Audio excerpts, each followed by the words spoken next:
edhe kanë paguar. Zëdhënësi i policisë rajonale në Prizren, Shaqir Bytyqi, ka bërë thirrje që qytetarët të tregojnë kujdes të shtuar dhe të mos japin informata bankare apo të kryejnë pagesa, pasi bëhet fjalë për mashtrime që aktualisht po hetohen nga policia e Kosovës.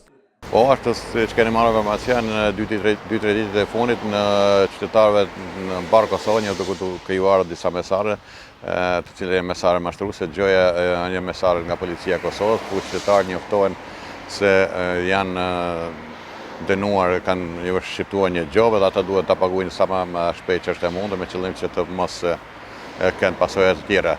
Shumë prej qytetarëve janë mashtruar edhe kanë bërë pagesa të gjobave, por nuk është vetëm pagesa e gjobave, por të gjitha ata që kanë dhënë të dhënat bankare, pastaj nga mashtruesit janë tërhequr shumë më të mëdha të parave, edhe pothuaj disa nga rastet të gjitha shumë para që i kanë pasur në konta numër.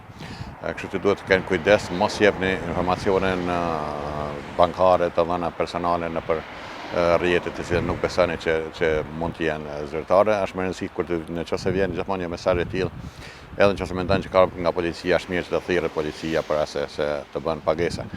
Por në rastin konkret, dihet se mesazhi i tillë është mesazh mashtrues dhe nuk është i dërguar nga policia. Ftojmë të gjithë qytetarët që mos bëni pagesa, mos japni informacione detale personale dhe të dhëna bankare. A është ndërmarrë diçka për këta persona të caktuar? Janë raportuar në Prizren, janë raportuar disa raste të cilat janë mashtruar qytetarë dhe kanë bërë pagesa, janë marrë shumë të parave. Ne kemi filluar hetimet për të gjitha rastet dhe bashkë me njësinë e hetimeve sektoriale të hetimeve dhe njësinë e krimeve kibernetike do të mundohemi që të identifikojmë të dyshuarit. Policia e Kosovës ka njoftuar se në qarkullim është një fushat mashtruese përmes mesazheve, të cilat në mënyrë të rreme pretendojnë se janë dërguar nga autoritetet e trafikut të Kosovës. Këto mesazhe përmbajnë linqe mashtruese me qëllim mashtrimin e qytetarëve dhe marrjen e të dhënave të tyre personale e bankare. Në rast se ndonjë qytetar ka kryer pagesë përmes këtyre linqeve, policia këshillon që menjëherë të raportojë rastin në bankën përkatëse dhe të kërkojë anulimin e pagesës, si dhe ta raportojë rastin në stacionin policor më të afërt.